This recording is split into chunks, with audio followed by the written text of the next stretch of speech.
Hello there, welcome to Tuck and Cash. So today we have a post-game review for one of the game that I played recently. Um, I'm pretty sure this was a tournament game, so alright, the starting hand here, pretty good and pretty interesting. So really the bird jump out to me here is the nightingale and the mute swan. So nightingale give you food, and then mute swan is a great tugging bird in the wetland. So first instinct is really going for a full tuck wetland setup here. But I'm sure you already know this, in the tray, we also have the deer and the swallow. So really, the question here is, what do you pick up?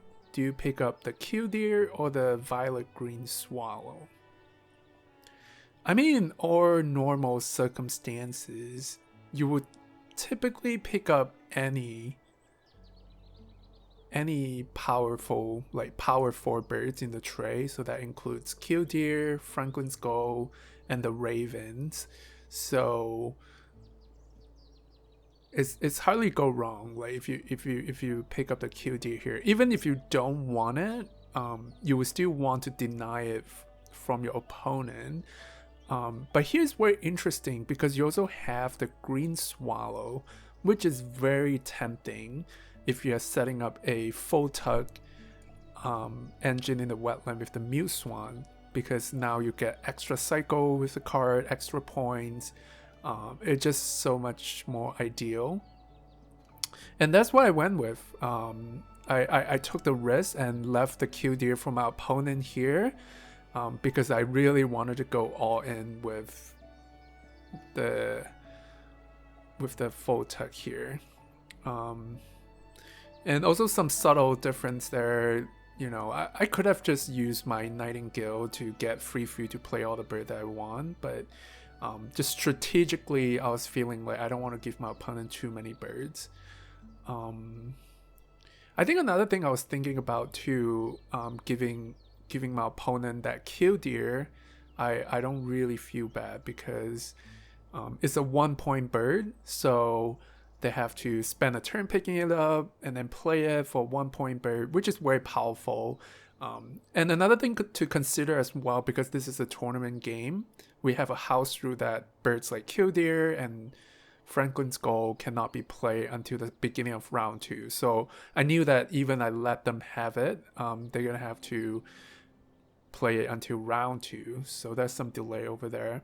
I also decided to go with the mute swan before I play the nightingale, again, like just reserving some information. Typically if I see my opponent playing nightingale, then I knew that I'll be getting a lot of free food, so I might be, that might change how I play my game, maybe not picking up food as much, so I kind of delay that information. So yeah, so look like, now with the mute swan and swallow, I can have a 3 points engine for the wetland. All right. So I use my nightingale to gain the grub for my swallows here. It was also quite interesting that, my opponent here did not really make much move in round 1 except for gaining food, which sometimes makes sense. Again, because of the house rule, you can't play the killdeer, so they were probably just preparing for round 2 here by gaining enough food. So I remember they kept like 2 or 3 birds. So I was still a little bit surprised that they did not play any bird at all in round 1, except for the Cooper's Hawk, which they actually pick up from the tray. So they have quite a few birds in their hand that they reserve and was gonna play. And turn out they actually started with Franklin's gull in their starting hand, which at that point I thought that was kind of funny, because it really worked out in my favor, because they already had the flanking goals, and I left them the killdeer that they have to spend a turn to pick up to deny. They don't really need that killdeers. So yeah, I guess in hindsight, even if they didn't deny that killdeer, it wouldn't have been a big deal because I don't need that killdeer anyway. But from their perspective, it would be best for them to pick up that killdeer. And it was also quite interesting. They just played a raven, so they had a pretty good starting hand. They had the Franklin's Gull and raven, and it all makes sense why they were only gaining food in round one. So typically the Forster turn is, it's not really the full tuck bird here. It's not really helping with the engine, but it is nice to have the fourth bird down in the wetland so that I can draw 3 cards. Yeah, it's mainly help with the card draw, and I'm still gaining a 4 points engine here with the Mute Swan and the Violet Green Swallow, so I wasn't too upset about that. I mean, there's another thing with my opponent, you know, kind of overpower engine setup there with the Franklin's Gull and Raven. They're really kind of locked into a very specific strategy, because the Franklin's Gull consume egg, and then the Raven consume egg, the Franklin's Gull consume egg, so they're really not making a lot of points with their grassland engine. So they really are depending on gaining a lot of big point birds, points from big points bird for that, like bonus card birds or just points that score like 8 or 9 points. On the other hand, I think the wetland engine that I have here is a lot more flexible. I get to, you know, tug a lot of cards, so I get a lot of really good card cycle, and at the same time making 4 points a turn. And on top of that, I'm also gaining like one point or one free food. So it works out quite well here. And I like the little bustard here because of the when play power, so that's good for this end of round goal. And I was thinking that I can gain 1 egg from the bustard, so that can help me with some setup and gaining some eggs, because that's the thing. I don't really have a grassland, so laying eggs is quite slow for me. So having that is quite nice. Okay, they got the Bonalis Eagle, quite nice.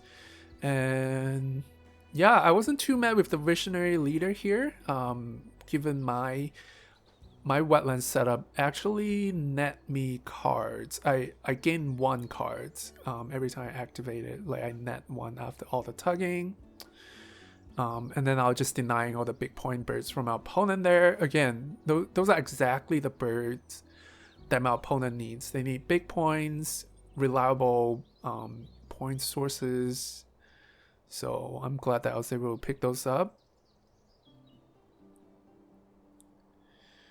Alright, yeah, don't really see myself playing a lot of birds, mainly not because I don't have the food. It's just that I'll have to lay eggs to play more birds, and that can really, you know, dilute the points that I get, because each activation of wetland is like 4 points. So if I spend 2 turns, 1 turn laying egg and then 1 turn play bird, that's, you know, I have to make sure I can make up like 8 points for my engine there.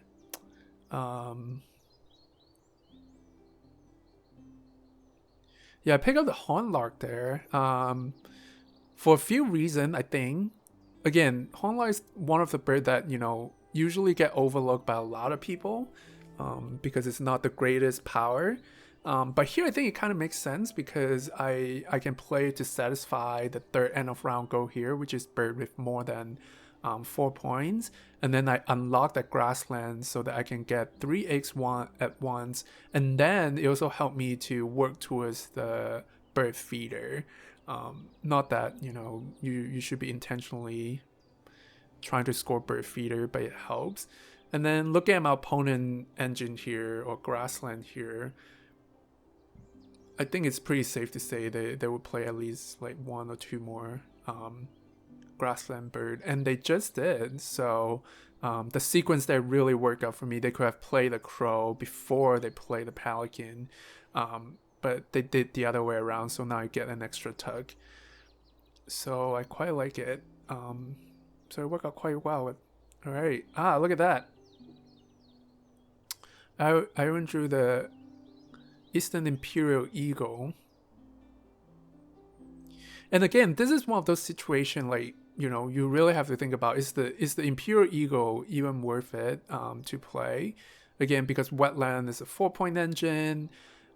You're skipping tugs cards that you tug to play the Eagle, and then you need eggs to play the Eagles, and I also got the Visionary Leader, so playing the Eagle is going to consume like so many cards, so that was some calculation that need to be done there.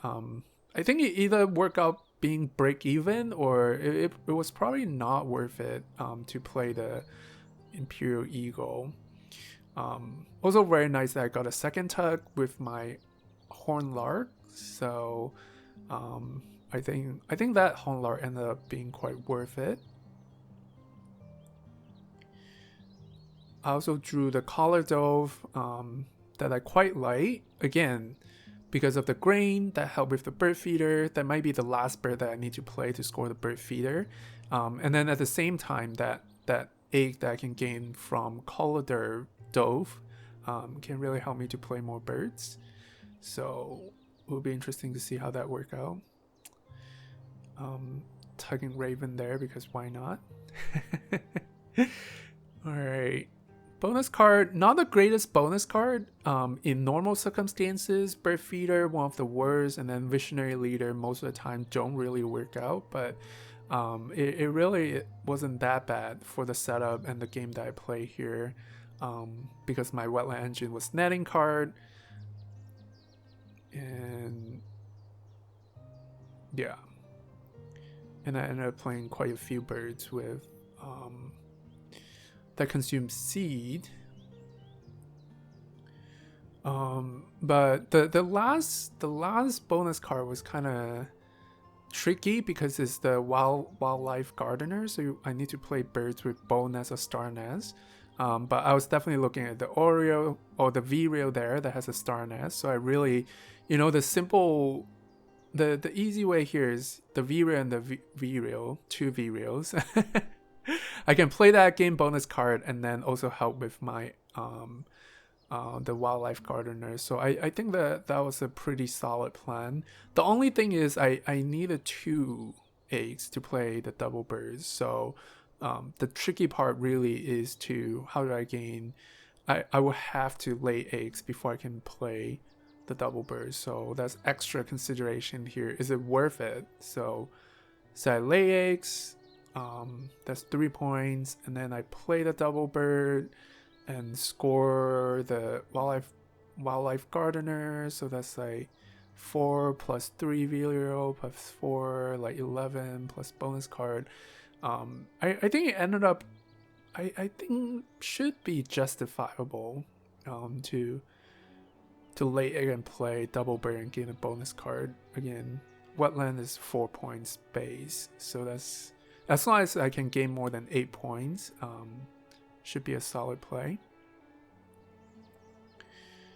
Trying to see if there's any, probably trying to see if there's any other bonus card that I can maximize. For example, the bird feeder, probably not worth it.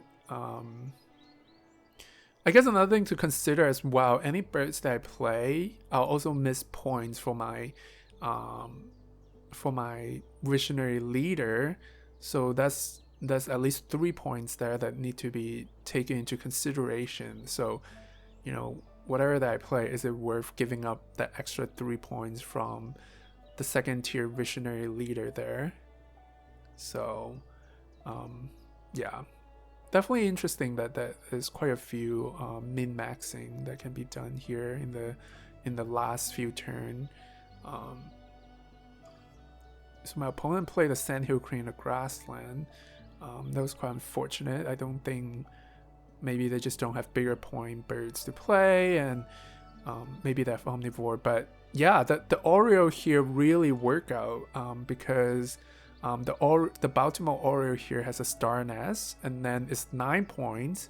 And I have just enough food to play the Vireo and the Baltimore Oreo, and the Baltimore Oreo here definitely, you know, is a better bet than the Bell's Vireo, because Bell's Vireo I'll have to gain like a bonus card that score me 5 points to got on par with Oreo. And yeah, I'll just take the guarantee 5 points or 9 points by Oreo here.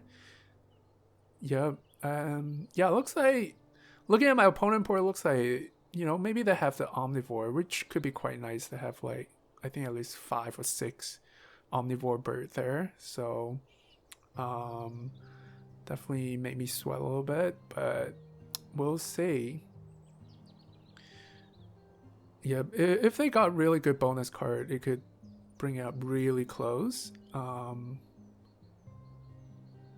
Alright, they have more bird points, solid bonus card, but probably not omnivore. And I'm gonna bring it back up with all the tuck cards with 114 points. So that was a pretty good win there with the Wetland tucking engine. Interesting decision at the beginning that leave the QD in the tray, but I think it really worked out in my favor. And yeah, that was the game. I hope you enjoyed watching. Thanks for watching, and I'll see you next time.